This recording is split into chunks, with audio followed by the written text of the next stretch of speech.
Hello, so for today's video, we're just going to be doing a VOD review. I was actually watching Super Bowl with my mom, so I was spending some family time. So I'm going to do this video right now real quick.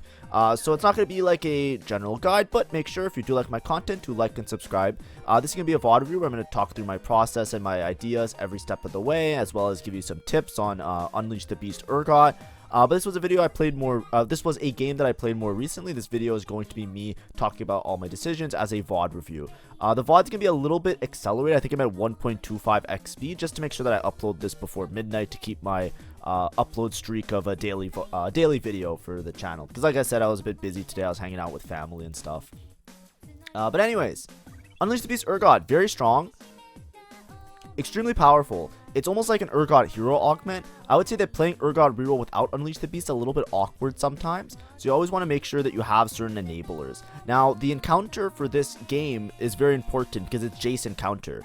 Jace encounter isn't that bad, but it's pretty bad if you miss on the Ornn artifact. So if you saw my Ornn artifact options, I didn't have very many good ones. I didn't have something that I can use on Urgot. There are game-winning ones with Urgot. For example, Innervating Locket is extremely busted on Urgot. So here I have like stats open. Let's go 3-star. You'll see that his best item, if you just sort by like average placement and stuff like that, it's Innervating Locket always, right? I sort by delta. That's like how much improvement it is almost by having the unit. But Innervating Locket is really broken. There's also Mittens, as well as I think Death's Defiance is really good on him. Infinity Force to a certain point is good. Animazaz is also good, right? So when I first picked my augment, I said to myself, there are a lot of really good options here that I might be able to play around this Urgot. I don't think I hit any of them. I'm going to go back a little bit just to double check right before I pop the anvil, which should be right here. So we can look at my anvil options here. But anyways, the idea is that I start with a Tristana, I start with an Urgot. I have Tristana that can scale up. I have the Urgot that I can play around. I see Unleash the Beast. It's almost an instant click in my opinion. It's like, okay, I can dedicate myself towards a reroll here. Contested or not, at least I'll be stable in my mid game. Of my other options, I didn't have many others. I scout. I don't see anybody holding Urgot. I don't see anybody holding Tristana. So I just, say I'm Urgot, and I deafen, and I say, you know what, we're just going to play around Urgot this game. That's why I took it. So here I'm hoping to see any of those options in the Ornn artifact. If I did miss one, then that's my bad. But as you can see, Horizon Focus, Prowler's Claw, Talisman of Ascension, none of these are particularly great. Talisman of Ascension is really bait because sometimes it cashes out and sometimes it doesn't, so then you just lose the game for free. Luden's Tempest is like okay on Tristana. It's kind of like a synergy with the overkill, right? Like if your Tristana is overkilling units, then the Tristana overkill stacks with the Luden's overkill, and then it's like kind of like funny, but I don't think it's really good on her. But in my head, I'm just gonna take Unleash the Beast and play around Urgot anyways. Playing a reroll in Jace's Galaxy feels really good a lot of the time because reroll is all about consistency. So if there's gonna be some guy that's gonna be giga high roll and there's gonna be some person that's giga low roll, what helps is for you to be somewhere in the middle of the pack just to make sure that you're not falling super far behind and you're keeping up your HP. Right? There's always going to be somebody with some broken combination that's going to win the game for free. Here I played towards it. I played Urgot. There were options for me. Like I said before, especially if I hit Innervating Locket. I didn't hit it. That's fine. I didn't see more Ornn artifacts that I can take to play around like a Giga Cap board. So instead I just play the Urgot reroll, which is pretty consistent. Now, when you're playing Urgot reroll with Unleash the Beast, there's no way to really filter it. But you'll see that, typically his best item is a Sterex. A lot of that is due to Unleash the Beast. This is something that a lot of people debate about. I don't know why. I think it's pretty common knowledge that when you're playing Unleash the Beast Urgot, you're supposed to just stack as many Sterex on this unit as possible. Basically, when you play around the Urgot reroll line, you're trying to make this Urgot be like a 1v9 unit. Unleash the Beast, what it does, it gives him anti-stun. And in addition to giving anti-stun, it gives him good opportunity to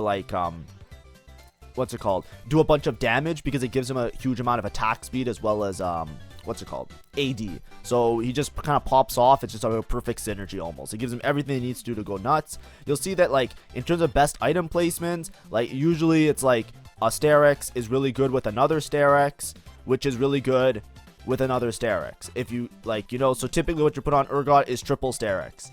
Now, some people are like, oh, I'd rather have Bloodthirster, I'd rather have Titans, I'd rather have other items. Yes, these items are fine. You can put them on him, but if you're going for max cap, if possible, you just put 3 Sterex on this guy, and it gives you the highest percentage, Usually, it just works really well. It's not diminishing returns because of how broken the synergy is. And when you're trying to construct your board, you're giving him all the stuff that he needs anyways, right? You're giving him Omnivam, you're giving him tankiness in the form of the Sterex. So typically, AD, it also comes from the Artillerist trait. So typically, you're just fine playing around this Urgot with the basic board of synergies where you fit in Experiment, you fit in Unleash the Beast, you fit in, what's it called? Pit Fighter through the form of Gangplank, and you basically just play this board that looks kind of like this. It's a very common board. I talked about it a lot. This works without Unleash the Beast, by the way. It's still an okay board to play. Your spot just has to be a little bit better because Urgot got a lot of nerfs. If you're Unleash the Beast, a lot of times you just want triple Sterex. The Sterex helps him to live long enough to get the Omnivam from Pit Fighter. Sometimes, yes, he can get bursted down. It does feel like he lives longer with a Bloodthirster sometimes, but typically if they're enough to burst you down with triple Sterex, they're enough to burst you down even with the Bloodthirster. But just the attack speed bonus and the AD bonuses and the anti-stun, it's just really good to just like stack the Sterex on him, if possible, obviously, without griefing the rest of your components. And then you always pair Zyra with Urgot. That's a little crash course. Sorry, we're just kind of rushing through it, but I do want to get through this VOD review a little bit fast. But that's like all the overhead stuff, right? A lot of you, if you watch my content repeatedly, I talk about this Urgot line in like a lot of patch reviews and a lot of notes reviews. So it's kind of like, you know, it's the same news as usual. Just, you know, Urgot reroll, this is how it works, blah, blah, blah, right? So we're Unleash the Beast. We're trying our best here to stabilize on stage 2. This Urgot line is a lot worse nowadays, I would say. Before, Urgot was kind of like annoyingly broken, but it is quite good. So I don't want to lose too many rounds here. I want to stay, like, I don't really care about 5 loss here, right? Something we talked about before was the fact that it's Jace's encounter, and playing a reroll helps you to be a little bit more consistent because you save a lot of HP in your mid game. So if people hit really broken combinations, you're not in a really bad spot. You're not in a spot where you're just going to be like, oh great, I have low HP, now somebody has Exodia, so I lose the game for free. It doesn't matter how strong your board is. What matters the most is your HP in a lot of these like encounters that are very RNG. So I'm looking around. I don't know if anybody has Exodia. I see there's this guy that's really far ahead with the Vander comp, right? This guy, Gloves Off Vander. I'm pretty sure Gloves Off Vander with the what's it called is broken with the Prowler's Claw. It's something that I looked up, and this is the first time I see it. As you can see, just teleport the back line, one-shot my Tristana, teleported back to the front line. It is ridiculously strong. So I'm already looking at these boards. I'm looking at this guy. He already has a Vander 2. He's ahead. I'm looking at other people's Ornn artifacts, and I'm like, you know what? We just got to be safe here. So that's why I made Sterex, I made Bloodthirster, and I have another sword to play around. Now, ideally, you know, technically you can look at this sword and you can say to yourself, okay, I'll take the sword. I can make IE on Tristana. I don't want to make IE on Tristana here. I don't want to make a Tristana item because I care more about this Urgot being my 1v9 super unit. So I made Bloodthirster because it helps me in my early game, and if in the worst case scenario I can transfer it on to somebody else, and I'm trying to econ up while still maintaining a certain amount of HP. So I'm 86 HP. I don't want a full sack to get perfect items. Here I just high rolled into another Sterex, so I saved the sword to make at least double Sterex. I have another belt. I'll probably save this belt to try and make a third Sterex, and then maybe move the Bloodthirster over. I get a Gwynsu, so I'm going to put the Gwynsu on the Tristana to try and get her to stack some damage up. Eventually, I'm hoping to get another bow that I can make a Last Whisper on this Tristana, and then a third Sterex gauge on this Urgot if I really want to cap out. That's just my thought process. Of course, like I said, you could have just made like IE and then maybe make another item on Urgot. It's totally fine, but in my head, I'm saying to myself, I think my highest cap will be, or my highest chance of capping will be if I make as many Sterex as possible. And then I made the Bloodthirster early because I just don't want to lose too much HP, right? I want to have some survivability on this Urgot to try and, like, you know, if I lose these rounds, I lose them more narrowly. I don't want to like greed my components superbly to make sure that like everything is perfect. I find that when you play this comp as well, Tristana is really second fiddle to the Urgot. Urgot kills so many units and does so much damage that the Tristana rarely stacks up. I found this many times when I'm playing around Urgot reroll, is that if you try and split up your items and try and like half-ass both of them, like you should always all in on either Tristana or all in on the Urgot. Here I see a movable object. Coronation is also good. A movable object works really well because all you care about is this Urgot being a Giga Tank and having a bunch of resistances. So now it's 3-2. I'm going to roll until at least I see Urgot 2. I also want to hopefully get Experiment, so I'm rolling here until around like 20, 30-ish gold. I really want to roll until 30. 30 is like a good number where you can still reestablish your econ. So I roll deep, I don't see anything, and now I'm going to stop rolling. I'm going to try and make 30 gold. I overrolled a little bit here. You're going to notice that I can't make 30, I can only make 20, right? So I just rolled like one too many times, basically, but that's my bad. So that's just a misjudge of how expensive my bench was versus my board. But typically when you're playing a reroll on 3-2, if you're playing a 2-cost or 1-cost reroll, you roll really deep to make sure that you stabilize, and then once you're stable, then you're good for the rest of the round. You just don't want to lose too many of these rounds. So as you can see here, I'm still not very stable because there's people that are still beating me. I have low HP. This Urgot line suffered a lot. Me not hitting a Nunu was pretty bad because if I had Experiment in and I had Pit Fighter in, I would have been a little bit better. It was just a clumsy roll down. So it is what it is. But anyways, when you're playing around Urgot, either through the form of Anomaly or through the form of other like means, you want to make sure that you have a bunch of armor and MR on the Urgot as well. If you have a bunch of armor and MR on the Urgot, it makes him tankier because you basically are going to try and eventually, once you have Experiment in, solo frontline the Urgot. The Urgot absorbs damage, heals it back up because of Pit Fighter, and with the Sterix, he's tanky enough, and with the armor, he's tanky enough that he basically just gets to a point where he's 1v9ing everybody. When you get hit by attacks, you generate mana, and that's what's really important for the Urgot. If you get hit by a bunch of attacks, he generates mana, does his cast. Every time he casts, his Experiment bonus is that he gains an 8% health shield, or I think it's 8%. He gains a health shield and some form of attack speed, so he basically pops off. The Experiment bonus is extremely important if you're playing Urgot primary carry in this reroll line. So that's why I was rolling really deep. I was trying to find a Nunu. I probably missed some other Experiment unit, but the Experiment bonus is massive. You need to have the Experiment bonus. If you don't have the Experiment bonus, you're screwed. And that's why I'm losing some of these rounds. That's right. That's why I lost the first 2 rounds on stage 3. I guarantee you if I had Experiment in, it would have been fine. Here, as you can see, typical master levels lobbies. There's going to be some shithead. No offense. Sorry. Poor choice of word, maybe. Let's try and be like nice about it. There's going to be some really poorly thought out player who's just going to FF the game because they don't want to play. So this guy is just purposely sacking and just going to FF as soon as he can. You have to FF after, like, you have to play through stage 2 and 3.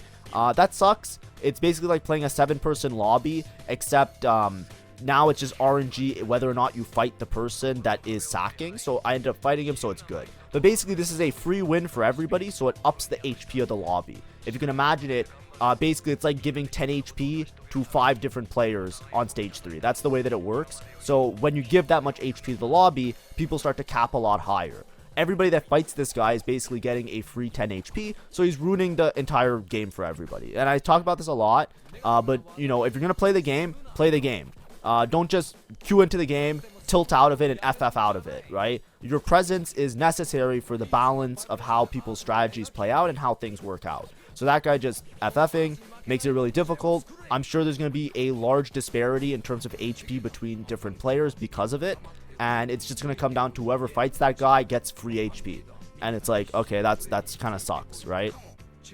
But anyways, you know, besides that point, so what I'm trying, the only reason I'm bringing it up is because I want you guys to understand this lobby is going to cap a little bit higher.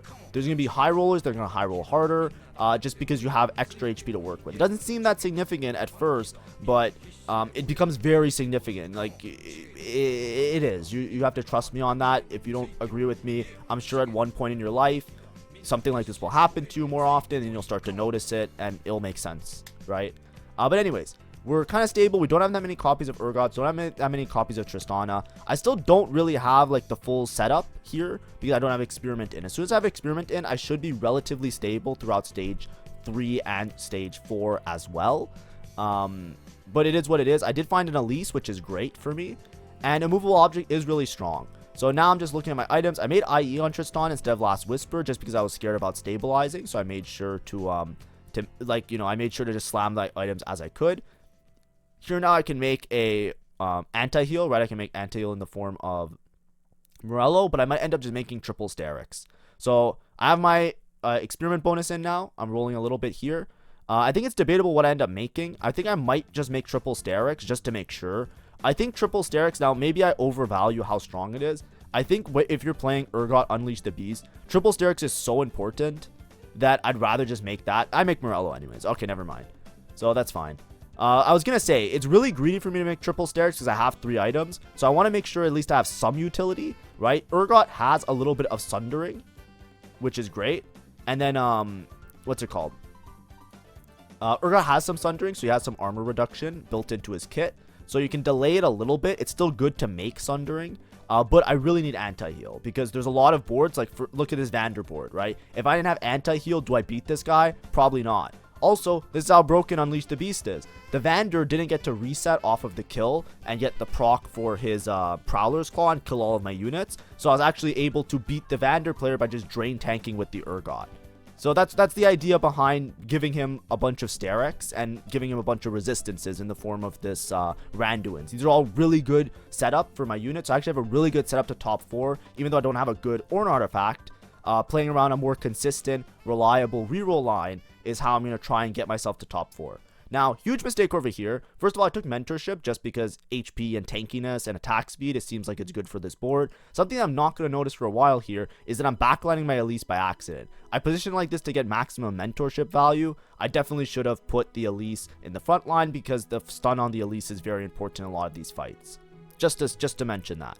But anyways, here I'm just going to, until I lose a round or until I lose a lot of HP, I'm basically just going to be slow rolling because I'm relatively stable with Unleash the Beast Urgot. This is how it is as per usual. It's just going to come down to how high roll or low roll it is for me to find these Urgots in order to actually convert this into a proper top 4. But you're normally stable. When I say stable, it means that you're either going to win rounds or you're not going to lose very hard throughout stage 3 and stage 4, so long as you have a setup where you have Urgot 2 experiment bonuses and multiple Sterix gauges on the Urgots. There's not many rerollers in this lobby. It just ended up that way. As you can see, I'm 1 off Tristana, but I don't care too much about Tristana. Either way, I'm going to roll till around 30 here. And then this is the Giga High Roll. So I want to show that. I think it's always funny when something like this happens to me because I never know what to do. You can always see me like pausing for a second because I'm like, is this actually happening to me? 3 Urgots in one shop. Ridiculousness. Absolutely. I was rolling for Tristana because it's 1 off Tristana, and then randomly there's just 3 Urgots there. So now I don't know what to do. I'm just going to roll a little bit deeper, right? I roll until 30 gold, as you can see. Then I sell my bench, keep at 30 gold because it helps you to stabilize in order to convert that into higher levels later. Right, it reestablishes your econ. If you have 30 gold, it makes it really easy to make 40 gold, and if you make 40 gold, you can get to 50 and everything else. As you can see, though, I hit Urgot 3. I still lose to this guy. Just a Sork board, Blazing Soul, really good augment for this Sork board. He's playing Sork Emissary, and he has Innervating Locket on Garen, which is a really good Ornn artifact combo. So I get my dude bursted down, and I just lose the round, which, you know, it is what it is. A lot of it is also the Elise here, Riot, you know, fix your client, proof and evidence of the game crashing. This is a wacky ass game, by the way. I was gonna save this VOD to do on a different day because of how wacky the game is. So what happened so far? Jace's encounter, random item on Tristana, 3 Urgots in one shop, game crashes, reloading back into the game. Like, bruh, like, please. And it's Super Bowl Sunday. But anyways, this is fine. I'm gonna reforge an item. So here I took sword because I just kind of panicked on carousel. What I needed to take was a shred component. So here, just to make sure that I have my max cap, because I hit this Urgot early, I think maybe I can win the game. I decide to just say, okay, I'll just use this Bloodthirster as a random frontline item. Who cares? And instead, I am going to just make triple Sterix on this Urgot, because, you know, I could save the belt for Even Shroud, but I might as well just make triple Sterix. I should be fine. And the idea is that I just want to be as strong as possible to try and convert this into a win. Because hitting Urgot this early, I have a lot of gold to play with. I can go straight to level 8, straight to level 9. I can cap really high. And that's my thought process here. Now, of course, there will be other high rollers. I wasn't originally playing for this. I was mostly taking and playing in a way that I just get a top 4. But now that I've high rolled, I can maybe play for a first. So, because I'm playing for a first here, I want to make sure that I get a really strong Anomaly. I don't want to just take the first thing that I see. With Urgot, the main thing that you want is tankiness. You should have enough damage in the form of Artillerist, as well as the experiment bonuses and the triple Sterix and all the attack speed that you have. You should have enough damage. So typically what you're looking for here is either a bunch of armor or a bunch of HP. You just want to have really strong resistances. Make sure that your Urgot lives long enough to actually delete all the units. So here I'm rolling for as much as I can for a tank Anomaly. So I see this one, protective shielding. I don't think it's that great. I'm not sure how good it is. It's 12% max health shield to self and 2 lowest allies. I would rather have raw HP or raw armor and MR, right? One of the best things you can hit for Urgot is something like Stone Skin, for example, right? Maybe I could have taken attack expert and just make him do like a bunch of damage, but I want something like diving in, which is really good with Urgot. It gives him some good like omnivamp and stuff. I want him to have a bunch of armor and MR. Here I see bully, so I decide I probably should just take bully here, right? And that's like, it's hard to say. Maybe I can roll it a little bit more, but I'm basically just looking for armor, right? Like, more or less, I'm looking for armor and MR. Maybe I can take this one, teamwork, durability for each star level on your board, right? I'm not sure, but at this point I'm just knees deep in. Like, this is just panic setting in, right? I'm still kind of shaken up from the game, kind of like, you know, removing me. I think the anomaly that I should have taken was the durability one, right? But I'm just going down the ladder. Here I just take fortified, right? Just gain HP and then every couple seconds gain some more, which I think is fine, because you want base HP, right? The reason you want base HP, so I'm not sure about this, by the way. There's no real way to check the stats 100%, but I'll explain my thought process, right? I want either base HP or armor and MR. Now, why do I want those two things? Urgot gets a percentage health shield based on his experiment bonus, and that's a really substantial part of his kit that makes him be able to work in this build as a 1v9 solo frontline unit. So I want base HP to be increased. I do not want a HP health shield that is like a quote-unquote effective HP. I want base HP so that he gets the larger health shield, and if I have my HP scaling, every time I cast I keep getting a health shield, and if my HP gets larger I'll get a higher health shield. That's my thought process there. Typically, the better things on him, because he already has a bunch of HP and he has the HP health shield, and Sterix each gives him HP because they're all belt items, the better thing is usually armor and MR. Now, I have armor and MR because I got the Randuin's. So the Randuin's Omen, it gives me armor and MR, but you can always use more armor and MR because that's like the lower of the stats that you have, right? So you're less in that diminishing return range. Now, I rolled like 50 gold for the anomaly. The reason I'm rolling so deep is because I think I have a win condition. So I really want to make sure I have a good anomaly to keep up with the rest of the lobby. Now, I didn't even find a single one that gave me a bunch of armor, and I think that's what was tilting me. So it was a little bit of tilt rolling. I should have taken the durability one because it works effectively the same way, or I should have taken one of the other tank-based anomalies. There was a couple that I rolled past, like Legacy of Shurima, that gives him more omnivamp and increase in health, right? There was a couple of those that I could have worked around. But it is what it is. Anyways, look at this guy. This guy has a cool combination. Gloves off into what could have been the 2 hero augments that buff the Vander. Now, how do I win this? I can't really position because I have Urgot. I have to put him in the experiment hex. This guy actually is way stronger than me if he doesn't try and beat my Urgot with the Vander. That's the problem this guy's facing. So I hope that this guy, at least one point in the game, figures out differently how to beat me, because this guy should beat me every single time because his Vander is way stronger than my Urgot. However, the Vander cannot 1v1 my Urgot, and with the Tristana scaling the background, the Vander eventually gets chewed down and dies first. It's not because Urgot is really busted. What you have to understand is whenever you're playing a comp like that, also I finally realized my Elise is the wrong Elise, but when you're playing a comp against this Urgot, this is a good teachable moment if you're struggling to beat Urgot. If you don't want to, like, even though it's solo frontline, if you can, you want to try and have units not targeting the Urgot, because the more units that target the Urgot, the easier it becomes for the Urgot to cast. Every time the Urgot casts, he gains the health shield. Every time he gains the health shield, he becomes tanky, then he heals it up with Pit Fighter, and that's how he gets the 1v9. If the guy positioned the Vander off to the opposite side as the Urgot, because I can't move my Urgot to reposition it because it's stuck on the experiment hex. If he repositioned his Vander on the opposite side, the Prowler's Claw Vander would have deleted my whole board because he would have reset and continued killing other units. But instead, he kind of got stuck on the Urgot and he never got to use the Prowler's Claw reset to kill off a bunch of my units. So if you're struggling with that and you have some sort of combination, like same with this Smeech, right? You'll see that I'll probably struggle against the Smeech player. If this guy has Smeech 3, he probably wins. You see how the Smeech is deleting everybody? If you remove the auxiliary units, then you can try and overwhelm the Urgot later. The worst part of this is when you have like a Gangplank and a Tristana that are continuing to pump out a couple thousand damage, in addition to having the Urgot still alive. You want to find a way to delete the rest of the board. It's why Urgot also feels really bad into something like Sorcerers or other comps like that. If you have boards that have really good backline access that can delete the auxiliary units, then you eliminate a lot of the extra damage that helps to stabilize the Urgot a lot in your mid game. That's a little teachable moment of how you can try and deal with this sometimes if you're struggling against an Urgot player. But anyways, because I rolled so deep for the anomaly, I'm a little bit behind on gold. As you can see, I'm only level 730 gold.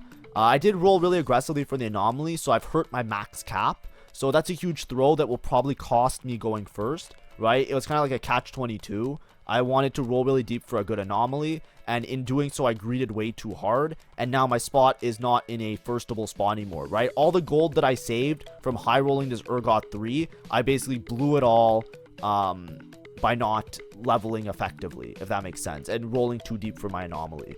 So what I would recommend here as a big mistake, probably the biggest mistake I made this game, besides like a couple others like Elise in the wrong spot and maybe some positional stuff, definitely should not have rolled that deep for Anomaly. It's almost never worth it to spend more than like 30-ish gold for an Anomaly. Most Anomaly effects are equivalent to around like 30-ish gold or like a gold/low prismatic augment. If you're spending more than 30 gold on Anomaly, usually it's just because of tilt, and usually you're making a mistake somewhere, because in 30 gold you should be able to find something. And I did find a couple things, right? I think taking the durability one would have been good. Taking the Legacy of Shurima would have been good. Even taking Bully, which gives damage amp, which is something that my Urgot doesn't have, that also would have been fine. So, you know, it is what it is. This guy's still not positioning his Vander opposite to where my unit is. And as you can see, you see how the lobby is very messed up, by the way, as you can see. So, like, people are already dead, and then a lot of other people have a huge amount of HP. A lot of it is because of the guy that FF'd, right? I'm pretty sure the people that lost right now, like, there's 2 people that are that were really low cap. I'm pretty sure they were just players that didn't get the opportunity to fight against the person that AFK'd. I think if you look back in, if they did a VOD review, I'm sure they would notice that. Because usually there's this huge HP. Whenever there's like a 7-person lobby, there's often like these huge HP disparities where whoever didn't get to fight the one player, or it comes down to clone RNG, right? Because there's less players in the lobby, there's a lot more clones earlier in the game. Because, like, you know, there's if there's an odd amount of players that are still alive, you know, one person has to fight a clone usually, and then the clones usually have bugs, so it's like an easy win, and it just like messes up like the tempo for a lot of people. But anyways, the player that I should be most concerned about was there was one player that beat me really hard. That was the Intervening Locket Garen player. So Intervening Locket Garen player, you gotta be really scared about that. Here, just to make sure that I'm top 4ing, right now I'm scared a little bit. I was scared a little bit about my top 4 prospects because of how I blundered all my gold on the Anomaly. So I leveled to 8 here just to make sure I have the 4 Artillerist Spike to guarantee my top 4 placement. I still don't think I'm going to beat or outcap the Garen with the Intervening Locket. I think he's still alive. That player looked really strong. Very strong for much of the game. So I definitely don't want to be up against that person, so to speak. Yes, this guy. This guy, exactly. He also has an insane Anomaly, and he has a Warwick. So he has a Warwick, which is insane. That will clear up most of my backline. And he has Garen, Intervening Locket. I'm pretty sure that's going to be a struggle. I haven't fought him in a while because of good matchmaking RNG, but I'm sure every time I fight him, I'm going to lose, or it's going to be a very close fight. So because of that, I just want to make sure that I guarantee my placements. That's why I leveled a little bit. This guy, unlucky that he didn't hit Smeech 3 yet, so I'm able to just easily beat him. If he has Smeech 3, it is a little bit more competitive. But yeah, this is like the idea. I'm just playing triple Sterix, Urgot, Reroll, trying to be stable. The Vander player also can outscale me at one point. I also lose to the Vander player, by the way, if the Vander player positions for me. The Vander player right now isn't positioning for me and doesn't have a good HP lead, but if this guy just puts his Vander on the far left-hand side, I guarantee you the Vander player will beat my Urgot board. So it's very important to understand that. When you're playing, like, you know, Giga carry against Giga carry, you just don't want your Giga carry to be against the Urgot. You want your Giga carry to maybe wrap the backline, kill a couple units, live a little bit longer, wait out like the whole Unleash the Beast, like whole like proc and everything for the Urgot, and then come back and fight the Urgot. You know what I mean? Hopefully that makes sense. Hopefully it makes a little bit of sense. Also, how's everybody's weekend? I hope you guys are all having a great time. Make sure to like and subscribe if you like my content. Sorry about this being a VOD review. I know it's going to do poorly on the YouTube, but if you're sticking around to watch, some people do like the VOD reviews, so it should be a little bit helpful. Here's a big high roll. I hit Warwick. Isn't that kind of cool? Warwick is great. Warwick is probably the most broken unit in the game right now. If you see a Warwick, you should always find a way to play the Warwick. Right now, I don't think Warwick is better than... Alright, sorry. Had a little hiccup on my stream. But basically, I found a Warwick, and I rolled for Tristana 3 on level 8. I was basically just rolling for stabilization because I still think that I'm like, I just want to guarantee my top 4 and get out. I could greed a little bit. Now, what I was going to explain is that it looks really weird. When you have a Warwick, you should always play Warwick. However, I do not think it's play Warwick over Zyra. However, I believe it is drop 4 Artillerist and play 5 Experiment, which I tried out both of them in a different game, but it is not Warwick over Zyra. Zyra grants as an experiment bonus true damage to the Urgot.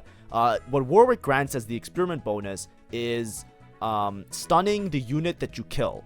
Now, Warwick is a better unit than Zyra. I'm not saying Zyra is a better unit. I understand Zyra is a 1 cost, but I believe very wholeheartedly, I think I tried out in a different game, it is 5 experiment. You play it like this. You keep the Zyra in because you need the Zyra experiment bonus. You don't need the extra AD, and then you eventually put items on Warwick, and you make Warwick being the 3rd experiment bonus so that he gets true damage and the stun, but you don't lose the true damage from the Urgot. Like, this fight here is pretty much like, it's very close, but this guy's very far ahead, right? This is the guy I said that I don't think I ever beat because he's just way stronger and I kind of plundered all my gold, right? I need some extra carries. If I have 3-item Urgot, maybe I can beat that guy. If I have level 9 and I have like a full board, I can also beat that guy. So here I want to look for like some sort of Urgot item, which I have, some sort of Warwick item.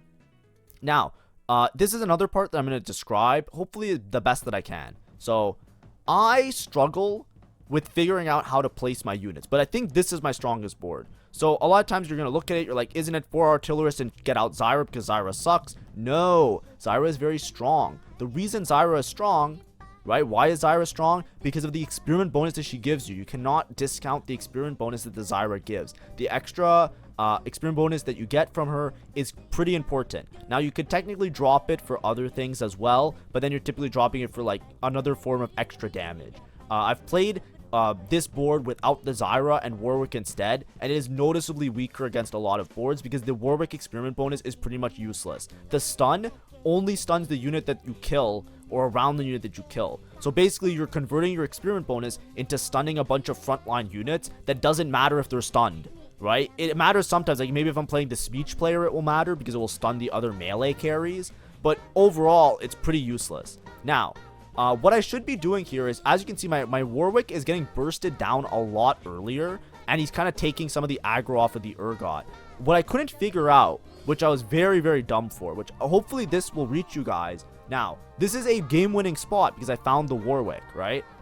The way that you fix this board to make it stronger is you put Warwick in the corner, right? So my positioning here is fine, and what I'm struggling with is I can't quite get the Randuins on everybody. This Warwick is in like an awkward spot where he's getting aggro toggled first, and then the Urgot is in drain tanking, so I'm losing effectiveness, and then I'm killing off my Warwick too soon. You know what you do here, chat? You put the Warwick in the corner, you put the Zyra on the other experiment hex. That's how you fix this. If you put Warwick in the corner, I guarantee you it's significantly stronger. Swap Zyra and Warwick position on this board, and it'll be great. Trust me. So, I'm in a great spot. I have triple Warwick items. I have 5 experiment bonus for Warwick. I can't figure out how to position my units. As you can see, I'm struggling. You can see the gears turning in my monkey brain, trying to figure out how do I position in such a way to get my Randuins as well as to preserve this Warwick. No, you just put Warwick in the corner. Okay, chat? Can we all agree? You just put Warwick in the corner, right? It's like baby, you know, nobody puts baby in the corner. Well, you put Warwick in the corner instead. You know what I mean? Do you guys understand that reference? Am I too old? Let me know in the comments. But look at this Warwick. You just fucking busted, right? Just absolutely deleted everybody. And I even beat this guy. My clone beat the other guy, right? So the other guy that I was worried about outcapping, so long as my Warwick lives long enough, I'm pretty sure I beat him, so long as my Warwick doesn't die too soon. Now, I can't figure out how to position this. Like I said before, you just swap the Warwick with the Zyra. Okay, guys? This is a huge mistake. If you put Warwick with Zyra, it is so much better because you can position everybody in the corner so you can take advantage of your position. You don't have to put everybody like really vulnerable in the middle of the board because you're going to see like my Tristana is going to die early. It's just going to be awkward to play. But I'm pretty sure this is higher cap than the 4 Artillerist. I might be wrong, but I'm pretty sure it is. And then like obviously if you have an experiment emblem, then you cap out this board really high because then you can fit in 4 Artillerists as well as the 5 experiment and get the extra bonus. So this works out really nicely. Additionally, late game, if you have triple item on Warwick, late game you can actually drop Zyra and play Mundo instead. That's another bit of tech that I learned later on because I actually researched after this game. I tried to find as many VODs as I could of other players playing this line, and specifically trying to figure out if you play 5 Experiment or 4 Artillerist. So the fruits of my labor are this. You play 5 Experiment over 4 Artillerist because the extra AD isn't that important. However, if you have 5 Experiment, what you can do is you can play Mundo over Zyra in certain cases because the extra HP you get with Mundo is pretty important. Now, I'm not sure if that's entirely right. That is usually with an Experiment emblem, and I usually see that when there's not a Warwick. So I'm not 100% sure of that, but it is something to try out if you think that your Urgot is dying too soon. If you want to get some extra HP, because every takedown you get some extra HP with the Mundo bonus, then you can play the Mundo instead. Now, I'm not 100% sure about that, but it is something just to take into account. So judging here, this guy has Swain 3. As you can see, my Warwick is instantly getting burnt down or bursted down by the Swain and the, what's her name? The Mel. So this Warwick is not going to live that long. As you can see, my Urgot and my Warwick die. If my Warwick starts with a little bit more HP and he kind of gets like a wrap going on, it can work out really well. So this Warwick is basically no man's land. Oh, I do it. Wait, I put him in the corner. Wait. No. Yes. No. Oh, I'm too stupid. Oh, I almost got there. Wait, I almost did it. Chat, you can see the gears almost worked. So here, I said to myself, I have to change up something. So I say to myself, okay, I'm going to change it to 4 Artillerist. Oh, and then I put in Ambessa. Oh my god, look, I panicked, chat. Look, you saw a grown man fall apart instantly. So look, I lose the Zyra bonus. So this is a good example, right? Last fight, I lost by 3 units. This fight, I lost the Zyra bonus, and let's see how good I do. Ready?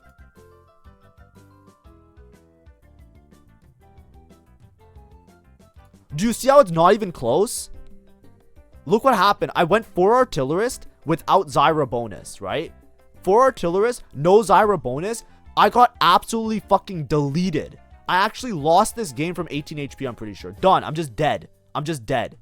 Now, I panicked that round, right? The gears were turning in my head, and I couldn't figure it out. But basically, what I should have done is I should have put Warwick in the corner, Zyra on the side, because who cares if Zyra dies early. Warwick's a bit more safe, so he's not aggroed earlier on, so he can get to a point where he enters the hashtag blood frenzied mode, and then he can pop off. I also put Ambessa in because I just kind of threw a unit in, no matter, just like whatever, just throw this in. I lost my emissary bonus as well. But what I should have kept was 5 Experiment, Warwick in the corner, and then maybe upgrade something else or try and rearrange my items a little bit.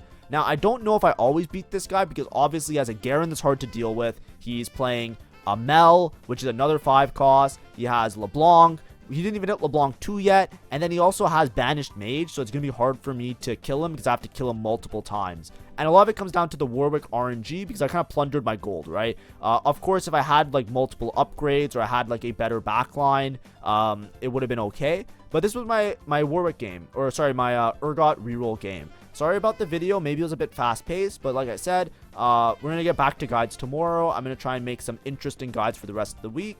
I just had to do a quick video today because, like I said, I was spending time with family, and I still want to keep the daily uploads, so hopefully it was still informative, especially towards the end there. So what I researched, that's what I found from my findings, not from this game, but from looking at multiple games. In the same stream, I also played another Urgot game where I experimented with like 5 Experiment versus 4 Artillerist. But that's like the general way to play the line. And as you can see, it worked out pretty well. Like I said, we were playing for a top 4. Then we kind of threw the game. It's really funny because if you look at third place lost with a Silco 3. I don't know if I was the one that killed the Silco 3, but that's kind of funny. But anyways, I'm just saying. Have a great day. Hopefully you had a great weekend. And see ya. Bye-bye.